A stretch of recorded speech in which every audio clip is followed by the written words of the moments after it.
Oh, wow. Stephen went to Austin this weekend.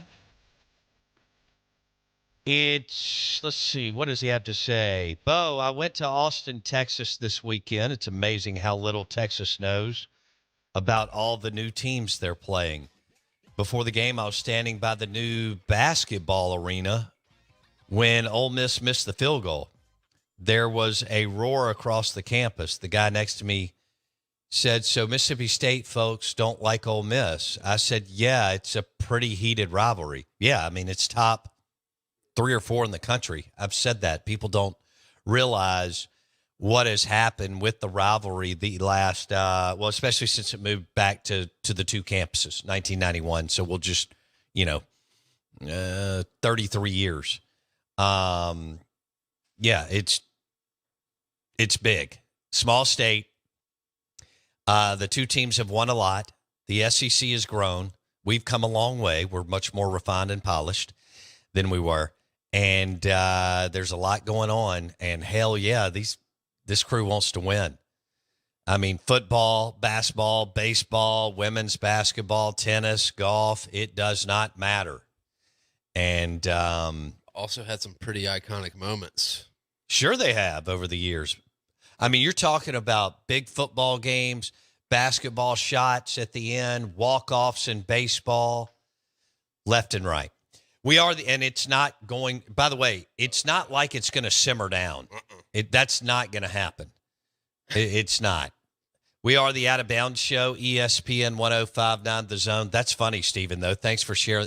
Hey, whether you're a Mississippi State fan, an Ole Miss fan, Bama, LSU, Southern Miss, whatever you are, I love it when y'all will share a story for us on the text line.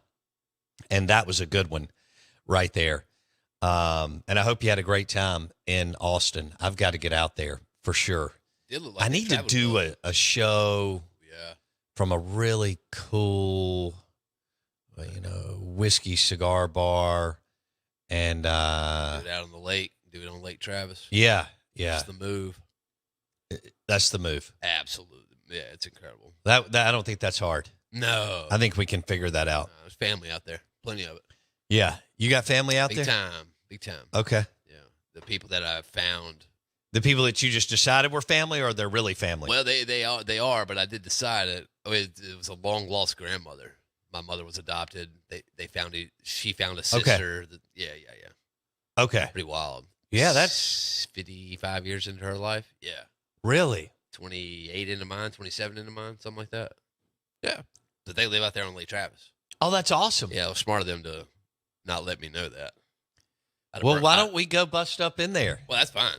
Okay. Yeah, they welcome it. They are big Longhorn fans. I hope you get the house and the inheritance so that we can spend even more time out. Like do a week in June, a week in July, a week in October, and a week in April. That's pretty easy. That sounds cool to me. Yeah. There shouldn't be anything. Nothing barring that. Okay. All right. Good morning. Welcome in. We are the Out of Bounds Show. SEC Insider Hit this morning is brought to you by Farm Bureau Insurance. Bundle your auto and home and save with your local Farm Bureau Insurance agent.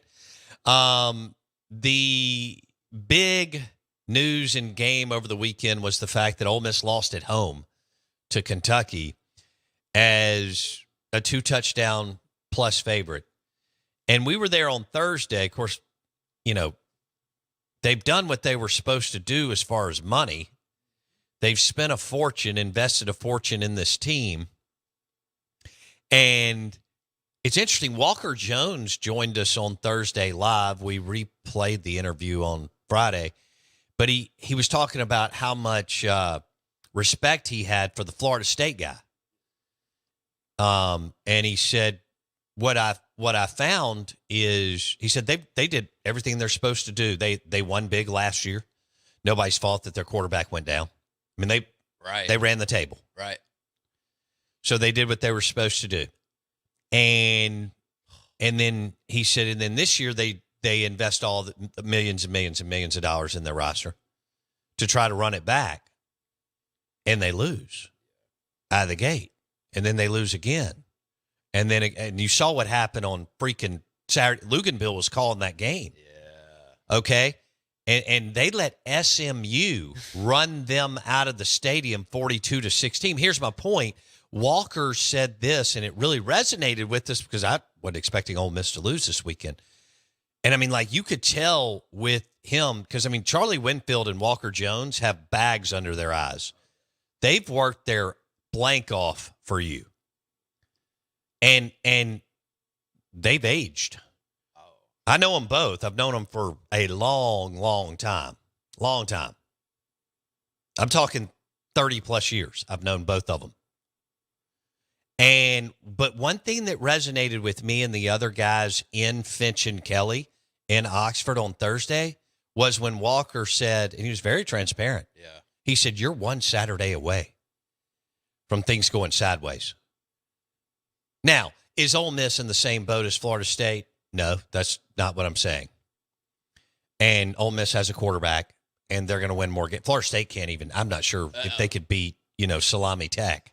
But it's just, dude, this whole thing and where we've gone with the portal and COVID seniors and, all this different stuff that we're still really trying. We don't have, we don't have like 6-year case study here, right? Everybody's trying to figure it out.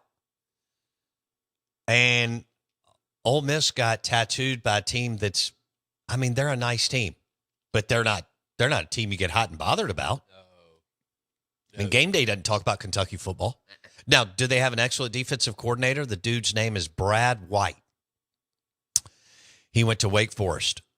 He's been at Kentucky for a while. He's basically saved Mark Stoops' as you know what, because they don't believe in being dynamic on offense or developing or going and get, well, no, they have gone and gotten talented quarterbacks. They don't believe in doing anything with them.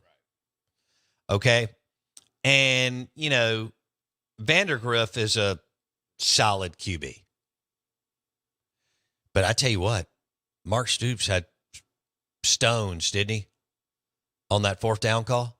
And Lane talked about it in the postgame. He said the analytics are that they don't do that. Right. Well, let me tell you what they did. 67 yards. And by the way, the catch after the run was just as impressive. Mm-hmm. It was. And Ole Miss can't run the football. Kentucky physically whipped Ole Miss up front. Worked them. Oh, my gosh. And without Trey Harris, I don't know. I mean, we talked about the 19 different skill players that Ole Miss has. Right. Now, Nick Saban said something about 8 years ago that I if y'all remember, we did a couple of shows on. He said, only one guy can touch the football, or after the quarterback gives it to the running back or the wide receiver. But Brad White was the MVP. Kentucky's tough. Man, Balt Hemingway was packed and loud. Loud. Ole Miss had, Lane was not happy the first 3 years he was there. Right. Because Ole Miss hadn't been winning and they were kind of getting into it and they liked Lane and the Matt Corral thing was fun, but they weren't all leaving the Grove. They had gotten used to the, believe me, it happens to all the fan bases. Tennessee has gone through it. Florida's going through it. Mississippi State's going through it. Arkansas, A&M, I guess. I don't know. A&M's kind of crazy. A&M, South Carolina, kind of crazy, aren't they? Yep. South Carolina was putting 80,000 people in the stands going 1-11. But anyway, let me stay where I am. Ole Miss showed up for an 11 a.m. game and was loud and it was packed. And they got throttled. Yeah. Seriously. I know it was 20-17. Yeah. But it was a physically, and Kentucky didn't have their best DB, who's very, very talented. And when you heard that at the before the game, you thought, oh, Kiffin and Dart, Trey, and the whole group are about to feast, aren't they? Feast. And they go down and score. And you're like, is it just going to be like this? And then they turned off the Kentucky, just boom, hit him in the nose. Dart was frustrated. throughout the afternoon. I don't know how you're going to get that running game going. I saw the Bentley stuff and the Diggs stuff. But you got to be able to run the football. And see, I thought because Georgia couldn't run it against Kentucky. Right. I thought because Dart can run it, because he's a threat too. So you got to account for whatever they're doing. You have to know that he could pull it and roll, that would give Ole Miss a little bit more of an advantage. It did not. It did not. And Kentucky just whipped Ole Miss up front. So can you realize all your hopes and dreams? Yeah. But, man, we talked about the two games all spring and summer at LSU, Georgia at home. Now you got back-to-back road games, and then you get a week off. Good morning. Welcome in. We are the Out of Bounds Show. I'm good, Bo Bow. All right. Is there something on the text line or It's Res Dog, but he's having fun. He's a fool. Wow. Res Dog says, I'd like to know how much it costs to lose to Kentucky at home. That's a tough one. Do we have 3 takeaways here? All right, here are the 3 takeaways from the weekend. This is an unnamed texter with the 662 area code. Ole Miss is still a good team, but overrated. And the fans are acting like they are Bama, and they don't know how to lose a game. Number 2, State showed some good things in a loss. Texas team fought, sorry. Van Buren could be the next Dak. He's up. Wow, I'd probably pump the brakes there. Third, first half, Bama looked like the old dominant Bama. They did. They just out of the gate all of a sudden, and give Georgia credit for getting off the mat. Yeah, But Bama looked great. They did. And let me tell you something. Kirby Smart signed, or whatever you do now, Rashada in the offseason. Rashada's been at Florida and Arizona State, and he may have made 4 other stops. I don't know. But they've got Rashada. But there are a lot of people who will tell you that between the ears, that may not work. Don't be surprised if Kirby Smart finally goes and gets 2 dual threat QBs in December. Because, Carson Beck's a nice player, but we all know the difference when you can go with your legs and what Milroe can do and others around the country can hurt you. When the play breaks down, can you pull it down and hurt the defense? And Milroe, that 36-yard run, good Lord. I mean, he tight-roped the right sideline. Good grief. Nick Saban with no expression. Is there a beef there, by the way? What were people talking about? I couldn't follow that. There was too much. Hey, by the way, all 4 games were wild. Ole Miss, Kentucky. Remember how we talked about it all week, the slate of games? Ole Miss, Kentucky, A&M, Arkansas, Auburn, Oklahoma. And I know Bama got up big, but Georgia, I don't know if y'all went to bed, but I didn't.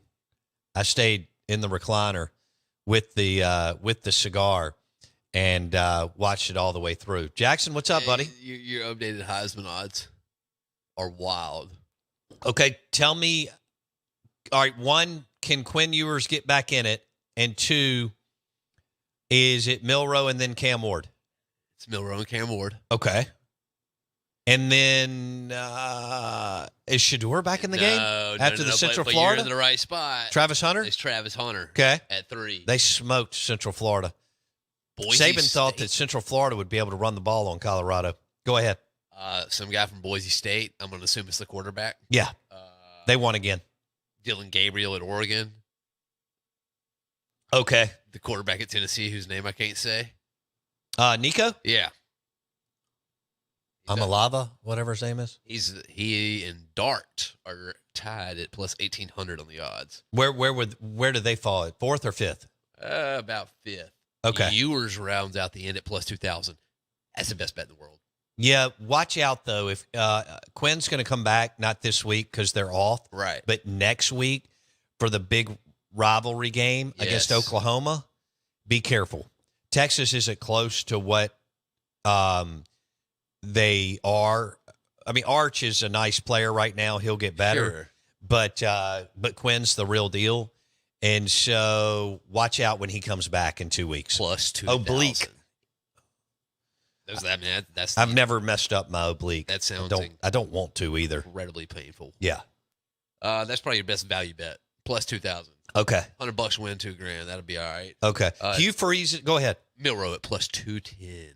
That is a plus 210. He is a favorite in every way and form. Okay. That's well, he should be. Should be. He played great on Saturday and had Heisman moments. So they play Vanderbilt this weekend. Oh. Alabama plays Vandy in Nashville. There will be 30,000 Alabama fans there. Yeah. There'll be 1,800 Vanderbilt fans there. No, I'm not kidding. Gotta be more than that. Is it not that? No. Oh, no. They don't even know they have a home game this weekend. No. It's Monday. They may know by Thursday afternoon. Right. They'll announce it over a classroom intercom or something. But no, they don't even know they have a home game this weekend. What is the big game this weekend? Intercom. I know. I just dated myself. Funny. No. That's funny though. Well, because they would have one. Ole Miss in South Carolina is huge. It is. Tennessee at Arkansas, but that was a tough loss for Arkansas against A&M, man. 21-17. Goodness gracious. I don't think Auburn, even Georgia, probably, overlooking them. What's Auburn going to do? I don't know. Hugh's crazy. Golly, that guy's nuts. Anything else? Missouri and A&M. Oh, that could be good. That's a sleeper game. Where's game day this week? Isn't it? I don't know. Did they? I'm sure they announced. Somewhere very bad. Very bad? Very bad game day. All right. Well, they can't give it back to South Carolina. They went a couple of weeks ago, which was weird after they beat Kentucky 31-6. We are the Out of Bounds Show, ESPN 105.9 The Zone. Good morning. Welcome in. Bama wins. Ole Miss loses. Mississippi State, for who they are and where they are, played some pretty damn good football. They're just, goodness gracious. Auburn is in shambles, and yet they're not far off. Mississippi State isn't as far off as some people believe, but they're actually they can play. They're just finding ways to give away games. Arkansas, A&M, those are two teams trying to find their way. I don't think Pittman's going to make it because of the Oklahoma State loss, but it is what it is. What you got, Jackson They're Meadows? Going to Cal Berkeley. What? Because they host Miami. They're going to Cal Berkeley? They don't know they have a football game either. You don't have to go out. They don't even know they're in the ACC. They still believe they're in the Pac-12. Seriously. No, I mean, they don't know they're no. in the ACC. They don't know what Miami. They're going, what's going on? You're right. I forgot that's a conference matchup now that I look at it. Cam Ward versus Peter Sermon this weekend for game day, baby. Got to get Peter Sermon on the set. Just so people can, melt down. Peter Sermon, who owned Hugh Freeze a couple of weeks ago. How in the world? For the second time. I mean, seriously. Peter Sermon could not stop South Alabama. And then in the Egg Bowl, they win 55-20. Yeah. That year. And then a couple of weeks ago, Cal goes into Auburn. Yeah. And Bartu's like, the staff is awful. And they've been awful. And they would have been fired years ago, but Cal Berkeley doesn't give a damn about sports. Right. Okay? And what happened?